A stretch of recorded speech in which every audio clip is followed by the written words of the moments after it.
किसी ने सोचा भी नहीं होगा कि यहाँ पर एक एक्सीडेंट होगा और इस डिवाइडर से कंकाल बाहर निकलेगा। लगता है काफी दिनों पहले लाश को गाड़ा है यहाँ पे, जिसका अब कंकाल बन चुका है। सर, खूनी ने लाश को इस जगह ठिकाने लगाने का सोचा कैसे? उसने सोचा होगा कि कोई ये डिवाइडर तोड़ेगा नहीं और किसी को ये कंकाल मिलेगा नहीं। एक काम करो, आप लोग आ जाओ, आ जाओ।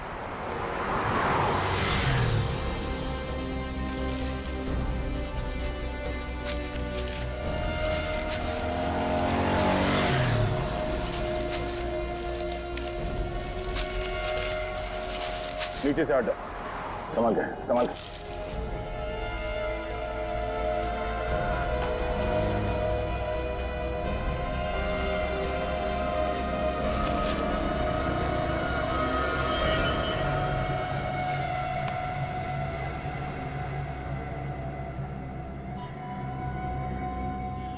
कंकाल किसी औरत की लगती है। और ये जो कपड़ा है ये भी किसी औरत के साड़ी या दुपट्टे का लगता है। सर, ये कंकाल किस औरत का है और इसे मारा किसने, कैसे पता चलेगा? रेडी, चेहरे की हड्डियां सही सलामत है, चेहरा फिर से बनाया जा सकता है। पता चल जाएगा कि औरत कौन थी और किसने मारा इसे। सर, खूनी ने इतने ओपन एरिया में इस लाश को मार के गाड़ दिया, तो किसी ने देखा क्यों नहीं? ये डिवाइडर जिसने बनाया है उस कॉन्ट्रैक्टर या बिल्डर के बारे में पता करते हैं। वही बताएगा कि ये लाश किसने गाड़ी है यहाँ पे। अरे जल्दी करो भाई, 2 मिनट के काम को 2 घंटा तुम लोग लगा देते हो। घर पे जाना है, इंडिया ऑस्ट्रेलिया का मैच आराम से सब लोग बैठ के देखेंगे। चलो जल्दी जल्दी जल्दी फटाफट करो, फटाफट गमे लौटो, रखो रखो उधर, चलो।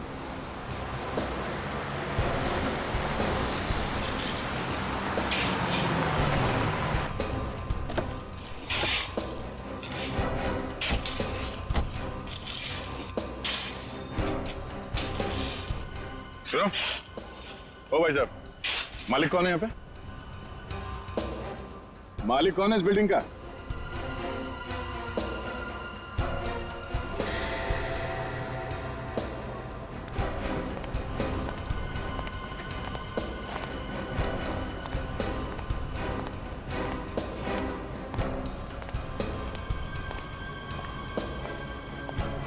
फाइव स्क्वायर कंस्ट्रक्शन कंपनी का मालिक कौन है? जी मैं हूं, बोलिए। केजपाल रोड पे जो डिवाइडर बना है वो आप ही ने बनाया? जी हाँ, लेकिन आप लोग है कौन और इतने सारे सवाल क्यों पूछ रहे हो? सीआईडी? देखिए सर, हमने कोई गलती नहीं की है। इनफैक्ट डिवाइडर बनाने के लिए जो मटेरियल यूज किया है वो भी A1 क्वालिटी का है। सच कह रहा हूँ, हमने कोई लापरवाही नहीं की है। कोई लापरवाही नहीं की आपने? एक औरत की लाश गाड़ी है डिवाइडर के अंदर आपने। औरत की लाश? सर ये क्या कह रहे हैं आप? या उस औरत का कंकाल हमें उस डिवाइडर से मिला है। आप लोग मुझे ऐसे क्यों देख रहे हैं? मैंने कुछ नहीं किया। ये कौन? ये कॉन्ट्रैक्टर है। डिवाइडर बनाने का कॉन्ट्रैक्ट मैंने इन्हीं को दिया था। देखिए मैंने किसी को नहीं मारा, मैंने कुछ नहीं किया। डिवाइडर कब बना था? हाँ, पिछले साल 1 मई 2012 से लेकर 2 जून 2012 के बीच में ये सारा काम हुआ है सर। 1 मई 2012 से 2 जून 2012? जी सर। सर देखिए, साइट पर तो हमेशा काम चलता रहता है, वहाँ पे सारे मजदूर रहते हैं। सर मैंने ऐसा कुछ किया होता तो मजदूरों को तो पता होता ना सर। सर हो सकता है मजदूरों को कुछ मालूम है इसके बारे में। डिवाइडर पे जितने मजदूर काम कर रहे थे उन सबके नाम और पते चाहिए हमें, हम उनसे मिलना चाहेंगे।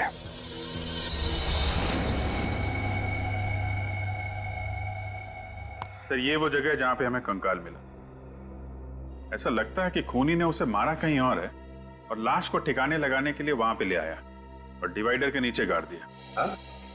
और उस वक्त खेजपाल रोड पर डिवाइडर का काम चालू था, जो खूनी अच्छी तरह से जानता होगा। बस उसी का फायदा उठाकर उसने उस लाश को वहीं पे गाड़ दिया।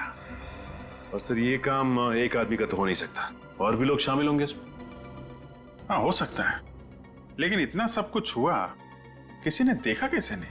सर जो स्केलेटन हमें मिला था यहाँ खेजपाल रोड पर, ये रोड आगे जाके 2 हिस्सों में बढ़ जाती है। एक रोड जाती है ये मैरिज हॉल की तरफ और दूसरी रोड यहाँ आती है जंगल की तरफ। सर जंगल की तरफ? खूनी ने लाश को जंगल में क्यों नहीं छुपाया? वहां तो आसानी से ठिकाने लगा सकता था सर।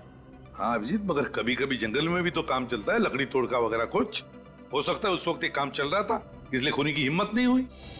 सर, हाँ 1 मई 2012 से लेके 2 जून 2012 तक 9 औरतों के गायब होने की रिपोर्ट दर्ज करी गई है। ठीक है, तो सर उनमें से 6 औरतों को ढूंढ लिया गया था। 2 की मौत हो चुकी थी, एक औरत मिल तो गई है लेकिन वो घर वापस नहीं जाना चाहती थी। इसका मतलब है इस औरत का मिसिंग रिपोर्ट दर्ज किया नहीं गया। क्यों नहीं किया गया? सर हो सकता है इसके परिवार में कोई हो ही ना। हो सकता है सचिन, हो सकता है, लेकिन और भी तो कुछ वजह हो सकती है। एक काम करते हैं, फॉरेस्ट डिपार्टमेंट से पता लगाओ 1 मई 2012 और 2 जून 2012 के बीच क्या जंगल में कुछ काम चल रहा था क्या? और फिर ये कॉन्ट्रैक्टर्स वसंत और भुवन, इन्होंने जो डिवाइडर पर काम करने वाले मजदूरों के नाम दिए ना, उन सभी मजदूरों को ब्यूरो में बुला लेते हैं।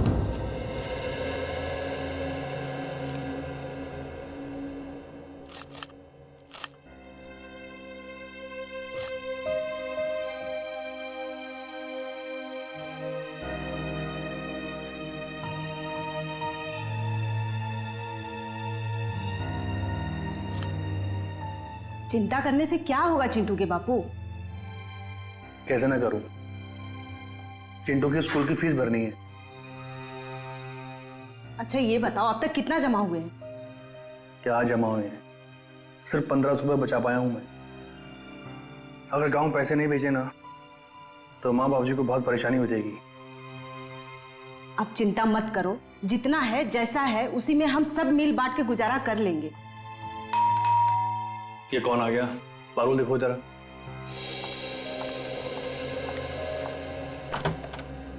भाभी नमस्ते। नमस्ते, आइए।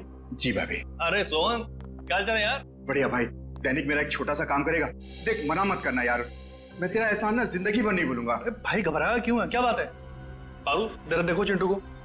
बैठ पहले। देख बैठने का टाइम नहीं है, मैं ना कुछ दिनों के लिए, मतलब कुछ सप्ताह के लिए घर जा रहा हूँ। तो ये मेरा ब्रीफकेस कुछ दिनों के लिए अपने घर संभाल के रख लेगा? भाई रख लूंगा, पर इसमें है क्या? घरेलू सामान है यार।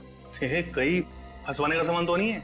कैसी बात कर रहा है यार, तू मेरा दोस्त है, तुझे मुझ पे भरोसा नहीं? अरे नहीं यार, मुझे तुझ पर पूरा भरोसा है, पर तू देख किसी मुसीबत में तो नहीं तू? नहीं भाई, ऐसी कोई बात नहीं है, बस तू इसे रख ले।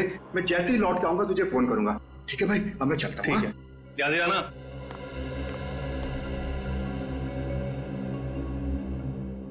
ये ब्रीफकेस कैसा है? अरे सोहन का है, रखने को दे गया। उन्हें उससे ना अचानक गांव जाना पड़ा, बोल रहा था जैसे गांव से आएगा लेके जाएगा। अच्छा ये फोन किसका आ गया? हेलो, जी हाँ मैं दैनिक बोल रहा हूँ। क्या? बताओ, केशपाल रोड पे जो नया डिवाइडर बना उसका काम कितने दिनों तक चल रहा था? 1 महीना। 1 महीना? मगर साहब हम लोग ने किसी का खून नहीं किया, हम लोग खूनी नहीं मजदूर हैं। वसंत सेठ, अरे आप कुछ बोलिए ना। अब इसमें मैं क्या बोलूं? डिवाइडर के नीचे लाश मिली है तो सीआईडी तो पूछताछ करेगी। देखिए सर, हमारा 3-4 साइड पे एक साथ काम चलता रहता है। अब हमारे पीठ पीछे ये लोग क्या करते हैं हमें कैसे पता होगा? हाँ, मगर इनमें से किसी को तो पता होगा। उसी ने उस लाश को दफनाया है उस डिवाइडर के नीचे। नहीं सर, ये हमने नहीं दफनाई, ये काम किसी और का होगा। किसी और का काम है तो तुम लोगों ने उस गुनहगार को देखा कैसे नहीं? तुम सबकी नजरें बचा के एक आदमी वहां पे लाश काट जाता है और किसी को कुछ पता नहीं चलता। अच्छा ये बताइए आप लोग के आप में से किसी ने भी किसी ऐसे आदमी को डिवाइडर के आसपास घूमते हुए देखा जिस पे आपको शक हो? नहीं साहब, हमने 1 महीने में पूरा डिवाइडर तैयार कर दिया था, ऐसे आदमी को नहीं देखा। किसी ने कुछ नहीं देखा, किसी को कुछ नहीं पता। ठीक है, सब लोग जा सकते हो, लेकिन याद रखना अगर जरूरत पड़े तो फिर से आना पड़ेगा।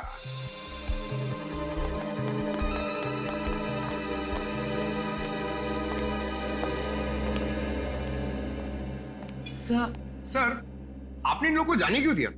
मुझे मौका देते ना, 2 मिनट में इन लोग से समय निकलवा लेता। पंकज जी, आपको मौका मिलेगा, शांत हो जाइए। सर वो दैनिक नाम का मजदूर कुछ ज्यादा ही परेशान लग रहा है। दैनिक। सर चेहरे का रंग उड़ा उड़ा लग रहा था कुछ छुपा रहा है।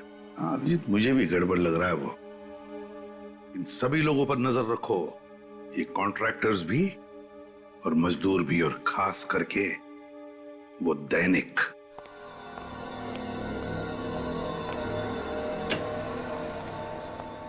क्या हुआ साळुंखे, अब तक कुछ पता चला भी या नहीं? अरे क्या बताऊं यार, लाशों से पीछा छूटा नहीं था, ये कंकाल ला करके रख दिया मेरे लिए। दिमाग घूम गया मेरा यार।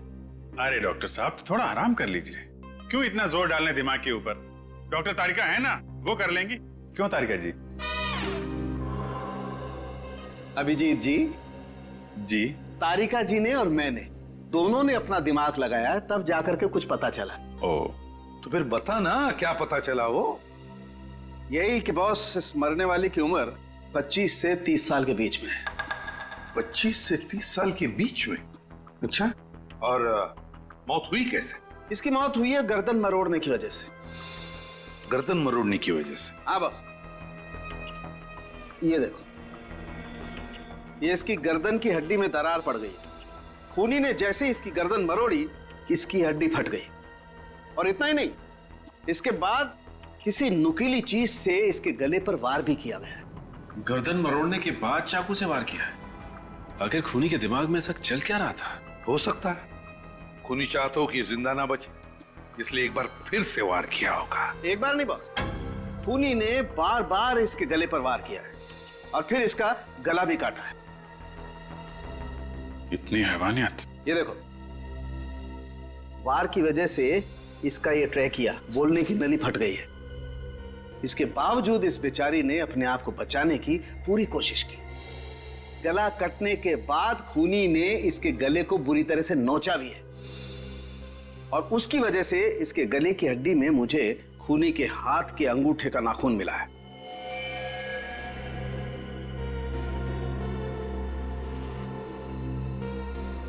तो फिर अभिजीत, शायद खूनी के हाथ के अंगूठे में नाखून ही ना हो। डॉक्टर साहब, नाखून आदमी का है कि औरत का? डीएनए टेस्ट किया, पता चला कि ये आदमी का नाखून। सर कहीं ये लूटपाट का केस तो नहीं है? कुछ ज्वेलरी वगैरह खींची होगी, छीना झपटी में नाखून फंस गया। हाँ, मौत कब हुई होगी इसकी डॉक्टर साहब? 7 से 8 महीने पहले हुई है। 7 से 8 महीने पहले? यार फिर साळुंखे, इसका चेहरा ही बना दे। चेहरा बना चुका हूं बॉस। ग्रेट, तो फिर दिखाओ। हाँ, दिखाता हूं।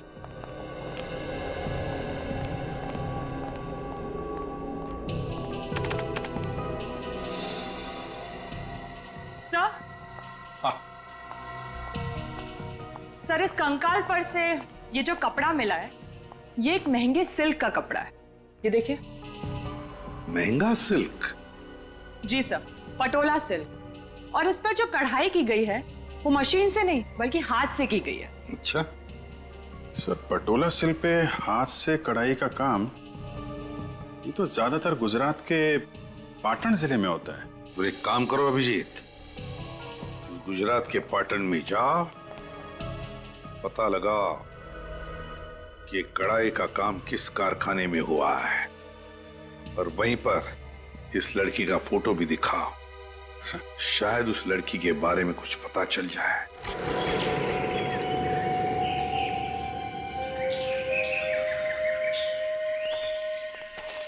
सर, खेजपाल रोड पर अगर किसी का मर्डर हुआ है तो इसे हमें क्या लेना देना? पता नहीं, सीआईडी का मामला है, तहकीकात चल रही है, बताना तो पड़ेगा ही। 1 मई 2012 से लेकर 2 जून 2012 तक के सारे रिपोर्ट्स रेडी हैं? जी सर, रेडी है। Very good.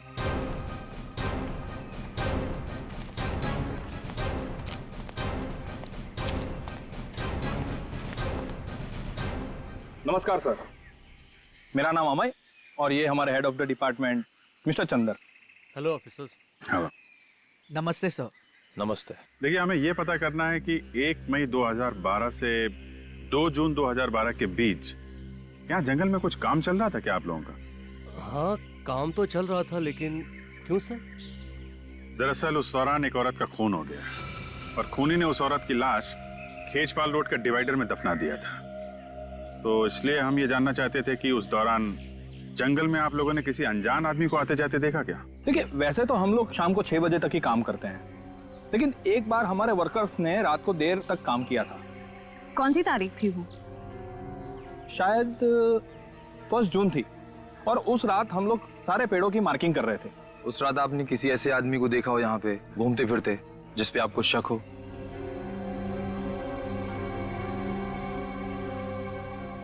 हाँ सर, याद आया, मैंने देखा था एक आदमी को। आपने देखा था? सर उस रात तो मैं मरते मरते बचा था सर। क्यों, ऐसा क्या हुआ था? सर उस रात मैं अपने मजदूरों के साथ जंगल में ही था।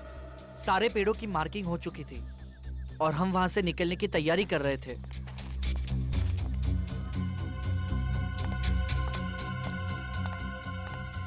अचानक एक तेज गाड़ी आई और उसने मुझे टक्कर मारी। मैं उठता उससे पहले तो गाड़ी रिवर्स मार चुकी थी और बहुत स्पीड से मेरे बाजू से चली गई और वो अपनी गाड़ी लेके भाग गया। कितने बजे की बात है ये? लगभग 9 साढ़े 9 बजे होंगे। मतलब वो खूनी ही था, यहाँ पे लाश ठिकाने लगाने आया था, जंगल में काम चलता देख वापस भाग गया और खेजपाल रोड के डिवाइडर में लाश गाड़ दी। ये डिवाइडर वाले मजदूर कुछ छुपा रहे हैं।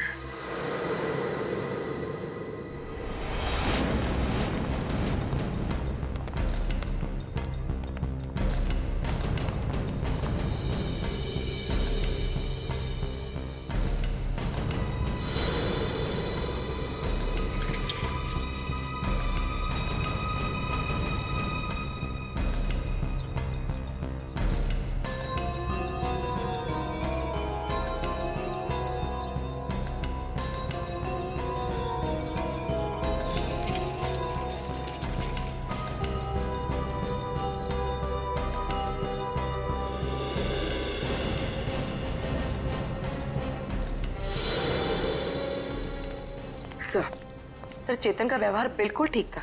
लगता नहीं उसने कुछ गलत किया होगा। यहाँ भी सब ठीक है। सारे मजदूरों के व्यवहार में कोई फर्क नहीं पड़ा। हाँ सर, जिस तरह से वो पहले काम पे जाते थे अभी भी बिल्कुल उसी तरह से काम पे जा रहे हैं। देख के नहीं लगता कि किसी बात को लेकर परेशान है। परेशान इसलिए नहीं है क्योंकि उन लोगों ने कुछ गलत नहीं किया है, मगर ये दैनिक, इसकी हरकतें कुछ गड़बड़ लग रही है। मैंने कितनी बार आपको टोका है कि सोहन अच्छा आदमी नहीं है, लेकिन आप मेरी बात मानो तो ना, डाल दिया ना उसने आपको मुसीबत में। तुम घबराओ मत, मैंने इस मुसीबत से निकलने का तरीका ढूंढ लिया है। लेकिन ये सूटकेस लेकर के कहाँ जा रहे हो आप? कहीं से आप सीआईडी वालों को देने तो नहीं जा रहे हो? देखो ऐसी गलती मत करना, क्योंकि इसमें तुम ही फंस जाओगे। तुमने मुझे पागल समझा है तो ये सूटकेस मैं सीआईडी को देने जाऊंगा? ये ब्रीफकेस हाथ में लिए हुए है, ना घबराया हुआ क्यों लग रहा है क्या इस बैग में? जब ब्यूरो में पूछताछ के लिए बुलाया गया था तब भी दैनिक सबसे ज्यादा परेशान था। अरे लेकिन कहाँ जा रहे हो? कुछ तो बता के जाओ। आके बताता हूँ। अरे ये खाना तो ले जाओ। मुझे तो लगता है कि इसे कंकाल के बारे में जरूर कुछ मालूम है। हो सकता है, चलो चल के देखते हैं कि जाता कहाँ पर है ये।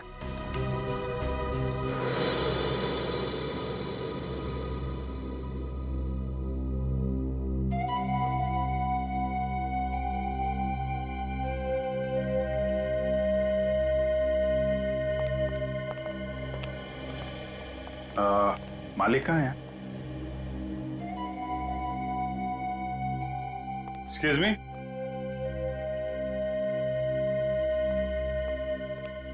आप मालिक हैं यहाँ के? जी हाँ सर। डिजाइन देके बताएंगे आपके यहाँ तैयार की गई थी? सर डिजाइन के बारे में तो नहीं बता सकते, इस तरीके का मटेरियल सिर्फ हम ही लोग यूज करते हैं सर। साला बहन जरा ये देख के बताइए। जी सर, ये हमारे यहाँ का डिजाइन है और पिछले साल इस डिजाइन की हमने 2 साड़ियाँ तैयार की थी। ये साड़ियाँ किसके लिए तैयार की थी आपने? पर आप लोग हैं कौन और ये क्यों पूछ रहे हैं सर? हम सीआईडी से। देखिए घबराइए मत, एक केस के सिलसिले में हम लोग तहकीकात कर रहे हैं। हमें एक औरत का कंकाल मिला और उस कंकाल के ऊपर ये साड़ी का टुकड़ा था। तो आप प्लीज जरा बताएंगे किसको बेची थी आपने साड़ी? Sir 2 minute.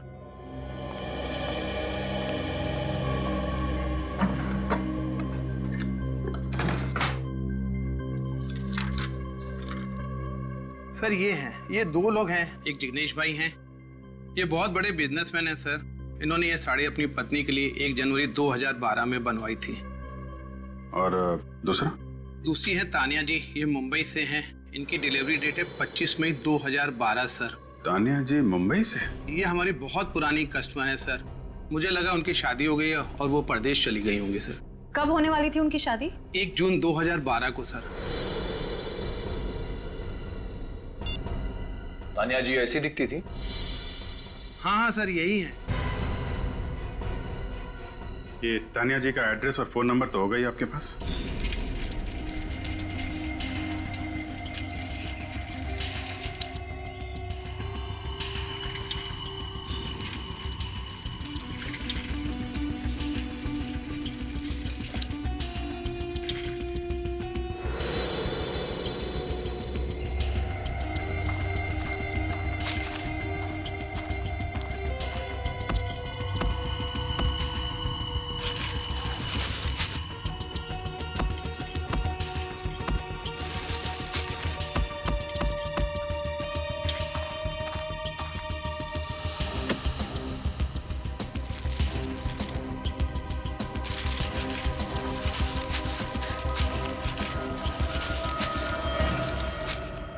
दैनिक साहब,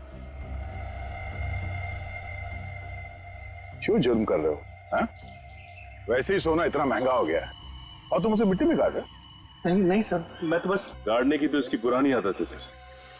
पहले इसने उस औरत को मार के उस डिवाइडर में गाड़ दिया और अब यहाँ पे ये सोना गाड़ रहा है। हा? नहीं नहीं सर, मैंने किसी को नहीं गाड़ा साहब।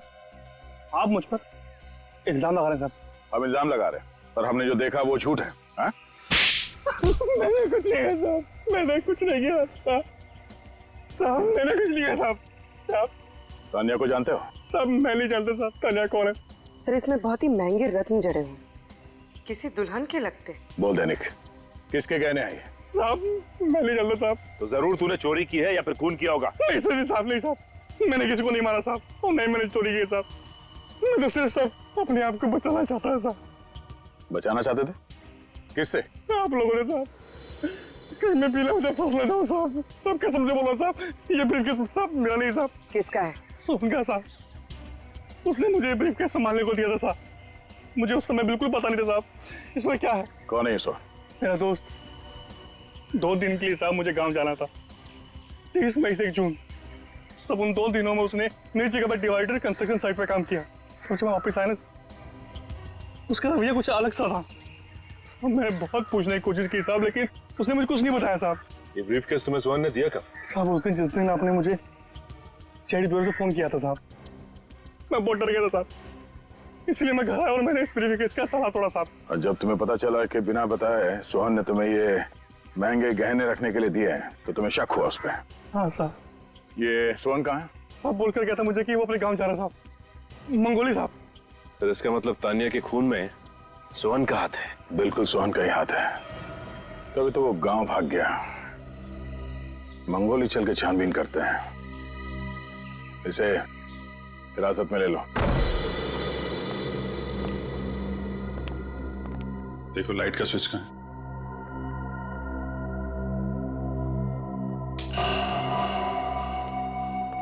घर तो बहुत अच्छी तरीके से सजा के रखा है, जैसे शादी ब्याह में सजाते हैं, लेकिन फूल मुरझा गए। सर लगता है ये सारी सजावट तानिया की शादी के लिए की गई थी। सर 1 जून 2012 के बाद लगता नहीं है इस घर में कोई आया है। शादी के दिन ही बेचारी का खून हो गया क्या? मगर सर तानिया के गायब होने की रिपोर्ट किसी ने लिखवाई क्यों नहीं? पड़ोसी कह रहे थे कि वो यहाँ अकेली रहती थी, शायद उसकी फैमिली में भी कोई नहीं होगा सर। घर को अच्छी तरीके से चेक करो, देखो कुछ काम का मिलता है क्या? सर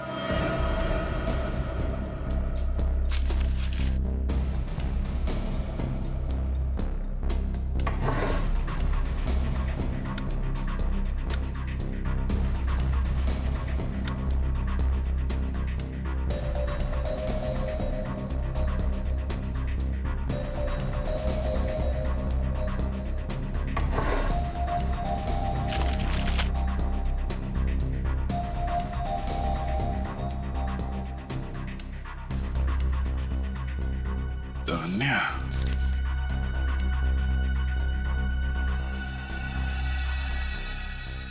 सर कुछ मिला क्या? हाँ सर, तान्या की शादी का कार्ड। हाँ, तान्या वेट्स मानिक, 1 जून 2012, Shubhangi banquet hall, Khechpal road. Sir मतलब आपका शक सही निकला। तान्या जी शादी के लिए मैरिज हॉल निकली, लेकिन रास्ते में किसी ने उनका खून कर दिया।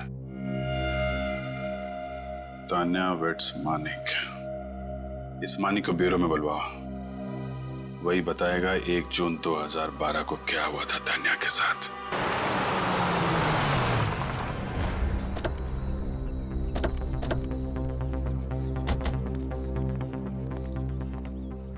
सुनो भाई साहब, ये सोहन कहाँ रहता है? कौन सोहन? अरे वही सोहन जो 2 दिन पहले ही मुंबई से यहाँ पे आया है। अच्छा अच्छा, वो सोहन साहब। लगता है आप लोगों को पता नहीं। क्या?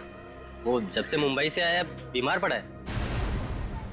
कौन है उसके साथ? वो उसकी बहन कीर्ति रहती है, वही उसकी देखभाल करती है।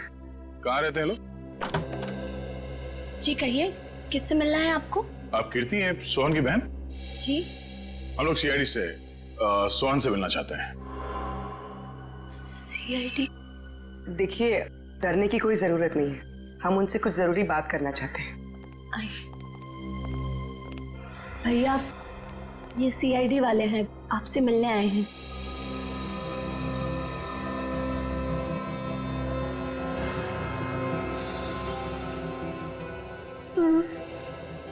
आप लोग भैया से क्या पूछना चाहते हैं? दरअसल ये तो अब बोल भी नहीं पा रहे। क्या हुआ? गांव के डॉक्टर का कहना है कि इन्हें किसी जहरीले कीड़े ने काटा है। कब हुआ ये हादसा? ठीक उसी दिन जिस दिन भैया शहर से यहाँ लौटे थे। यहाँ लौटते ही वो खेत में किसी से मिलने गए और आने के बाद उन्हें बुखार आ गया। बस तभी से भैया ना बोल पा रहे और ना चल पा रहे। और गांव के डॉक्टर का कहना है कि भैया आप कभी नहीं बोल पाएंगे। सर लेकिन मेरे भैया ने किया क्या है? इन्होंने 1 जून 2012 की रात खेचपाल रोड पर तानिया का खून करने में किसी की मदद की थी। कभी किसी आदमी के बारे में बताया इन्होंने आपको? नहीं सर, इन्होंने कुछ नहीं बताया। बस इनके चेहरे पर एक अजीब सा डर लगा रहता।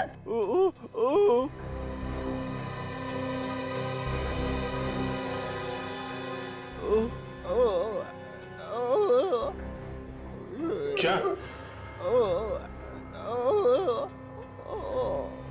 सर ये अपनी बहन की तरफ इशारा कर रहा है। कीर्ति?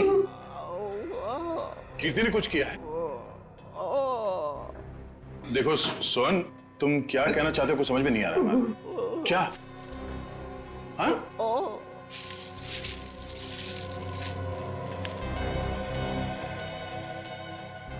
खून?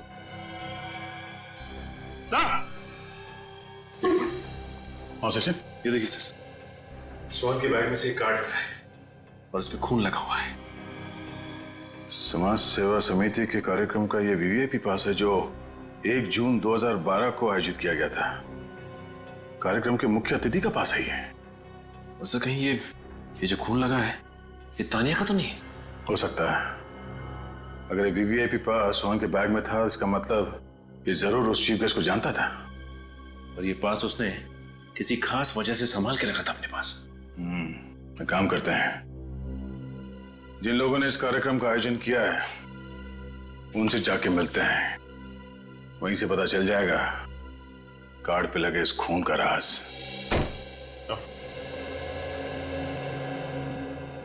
चल, ये रहा मानिक। हाँ मानिक, मानिक ये फोटो देखो। क्या पहचानते हो इसे? ये तो तानिया सर, इससे मेरी शादी होने वाली थी सर। हाँ, तानिया ही है। मेरा मतलब है तानिया ही थी।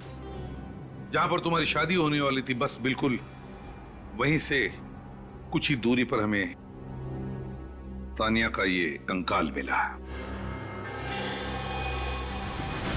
क्या? ये नहीं हो सकता सर। ऐसा हुआ है मानिक जी, किसी ने तानिया को शादी के जोड़े में ही मार दिया और फिर उसे जमीन में गाड़ दिया।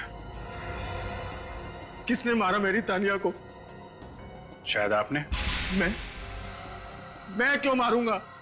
तो फिर तानिया के गायब होने के बाद आपने एफआईआर क्यों नहीं लिखवाई? उसे ढूंढने की कोशिश क्यों नहीं की आपने? सर मैंने बहुत ढूंढने की कोशिश की थी, मगर जब वो शुभांगी हॉल नहीं आई तो मैं समझ गया कि उसने शादी का इरादा बदल दिया है सर। और मुझे बहुत दुख हुआ जब उसने उसके बाद एक बार भी मुझे फोन नहीं किया। तो तुम फोन कर लेते उसे? सर मैंने बहुत कोशिश की थी फोन करने की, मगर फोन स्विच ऑफ था। तो मुझे पता था कि उसके कुछ रिश्तेदार हमारी शादी के खिलाफ थे सर। तानिया बहुत डरती थी उनसे और हमेशा कहती थी कि उसके रिश्तेदार बहुत खतरनाक और बहुत पावरफुल लोग हैं। जब वो मंडप नहीं पहुंची तो मेरे परिवार वाले भी बहुत गुस्सा हो गए और मैं समझ गया सर कि उसने अपने रिश्तेदारों के डर से ही मुझे धोखा दे दिया। है कौन ये रिश्तेदार? कभी तानिया ने उनका नाम बताया तुम्हें? नहीं सर, उनसे कभी उसने मिलने ही नहीं दिया। तानिया के माता पिता से क्यों नहीं बात की तुमने? तानिया के माँ बाप नहीं है सर। तानिया से आखिरी बार कब बात हुई थी आपकी उस दिन? ये कोई 8:30 बजे सर, जब वो ब्यूटी पार्लर से मैरिज हॉल के लिए निकली थी। मतलब जो कुछ भी हुआ है ब्यूटी पार्लर और उस मैरिज हॉल के बीच में हुआ है। शुभांगी हॉल तो खेचपाल रोड पे है ना? जी सर। तो जब आप उस दिन वहां पे गए तो क्या उस रोड पे डिवाइडर का काम चल रहा था क्या? जी सर, चल रहा था। वहां पे किसी को देखा था आपने? नहीं सर, कोई भी नहीं था वहां। किसी को भी नहीं देखा। ठीक है, जा सकते हो तुम। जी सर।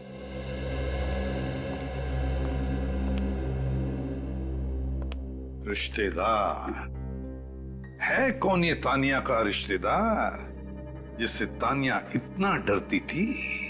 सर हो सकता है इसके भाई बहन, क्योंकि माँ बाप की तो मौत हो चुकी थी। सुनो भाई साहब, अभी लंच टाइम में 1 घंटे बाद आना। इतना टाइम नहीं है हमारे पास, हम लोग सीआईडी से हैं। सीआईडी? आइए सर, बैठिए। नहीं, हम बैठने के लिए नहीं आए, कुछ सवाल पूछने हैं। नमस्ते जी, मेरा नाम ऐश्वर्या है। देखिए मिसेस ऐश्वर्या जी, ये नहीं, मैं अभी तक मिस ऐश्वर्या ही हूँ। मिस ऐश्वर्या, अच्छा ये बताइए कि 1 जून 2012 को यहाँ पे एक चैरिटी इवेंट किया गया था, राइट? हाँ सर, साल में हम लोग एक बार चैरिटी इवेंट करते हैं, इस बार भी करेंगे। अगर मैं आपको इनवाइट करूँ तो आप आएंगे ना सर? आप आने की कोशिश करूंगा मैं। आपको आना ही पड़ेगा। वो क्या है ना कि पिछले साल का इवेंट थोड़ा फ्लॉप हो गया था। आप आएंगे ना तो इवेंट में 4 चांद लग जाएंगे। वैसे ऐश्वर्या जी, ये इवेंट आपका फ्लॉप कैसे हो गया था? उस इवेंट के चीफ गेस्ट इवेंट में नहीं आए। रात 11 बजे तक सभी लोग उनका वेट करते रहे, बाद में नाराज होकर वापस लौट गए। तो आप लोगों ने पता नहीं किया कि वो क्यों नहीं आए? हमें बाद में पता चला कि उनको रास्ते में चोट आ गई थी और उनको डॉक्टर के पास भी जाना पड़ा था। यही था ना वो कार्यक्रम? हाँ, यही था। Thank you. चीफ गेस्ट से मिलना पड़ेगा।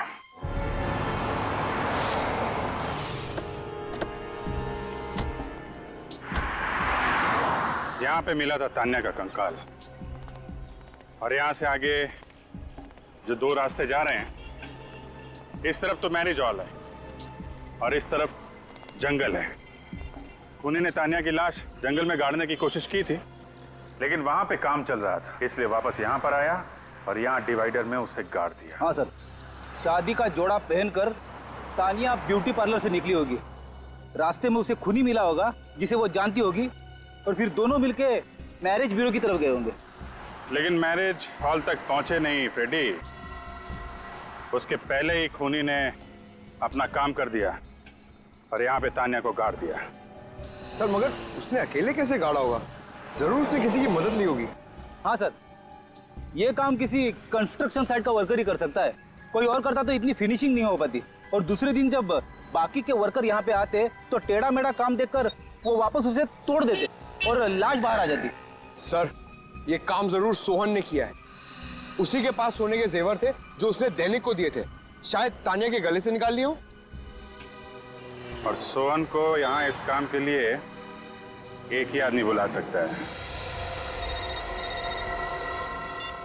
हाँ दया, बिल्कुल ठीक दया, बिल्कुल। 4 दिन का काम था, 8 दिन लगा दिया तुम लोगों ने। कितने आलसी हो तुम लोग। आज से लिफ्ट का काम शुरू होना था, वो कब शुरू होगा? समझ में नहीं आता तुम लोगों को। अरे भुवन जी, आपने इस कॉन्ट्रैक्टर को सिर्फ मजदूरों पर चिल्लाने के लिए रखा है क्या? दरअसल वसंत जी है ही ऐसे, छोटी छोटी बातों में गुस्सा हो जाते हैं, लेकिन मजदूर से काम बहुत अच्छा निकलवाते हैं। अच्छा, अब आप किसी तानिया नाम की लड़की को जानते थे? तानिया? नहीं सर। ठीक है, चलो चलो चलो, जल्दी करो जल्दी करो। पता नहीं कब काम करेंगे लोग, समझ में नहीं आता है। अरे सर, आप लोग यहाँ? क्या करें, सीआईडी का काम ही कुछ ऐसा है, आना जाना लगा रहता है। जी सर। वसंत जी, आप किसी तानिया को जानते थे? तानिया? नहीं सर, ये तानिया कौन है सर? मैं किसी तानिया को नहीं जानता। इसके गले की हड्डी में मुझे खूनी के हाथ के अंगूठे का नाखून मिला है। वसंत जी, आपके हाथ का ये अंगूठा बचपन से ऐसे ही है या किसी के साथ हाथापाई करते हुए ये नाखून टूट गया? नहीं सर, ये क्या है कि हाँ, वो मेरी गाड़ी का टायर बदलते वक्त मेरा अंगूठा उसमें फंस गया था, तो मेरा ये नाखून टूट गया सर। गाड़ी का टायर बदल रहे थे या तानिया का गला दबा रहे थे? हा? सर वो सर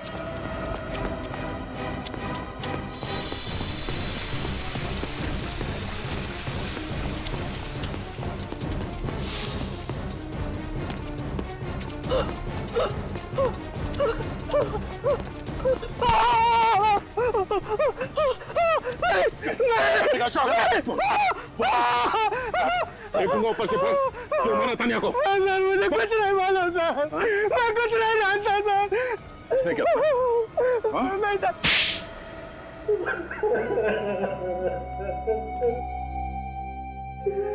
हाँ सर, मैंने ही तानिया को खून किया है सर।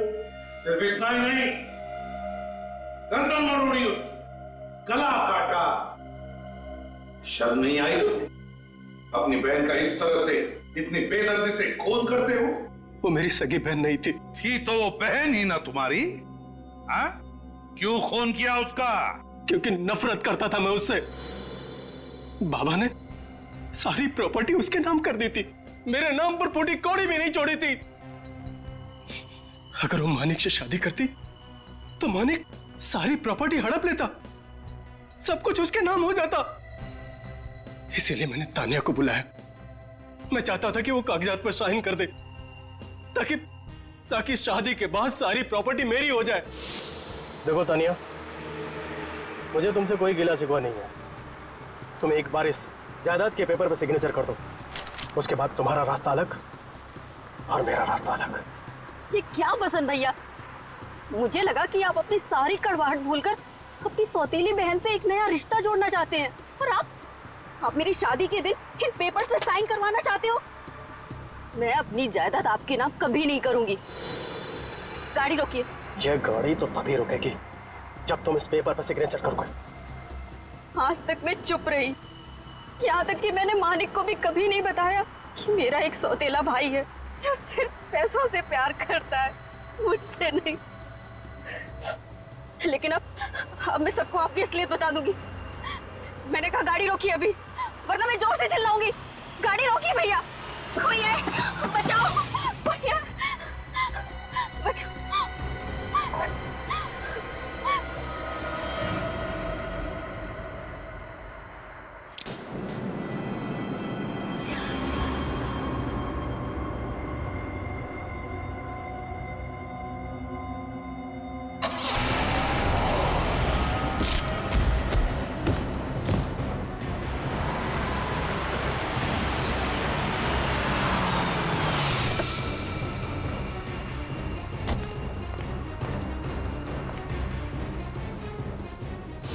हाँ सोहन, साइड पे आ जा।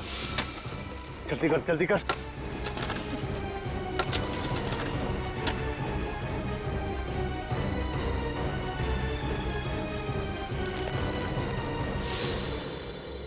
लेकिन तुमने सपने में भी नहीं सोचा होगा कि उस रास्ते पे एक दिन एक्सीडेंट होगा, डिवाइडर टूटेगा और तुम्हारा गुनाह सामने आ जाएगा।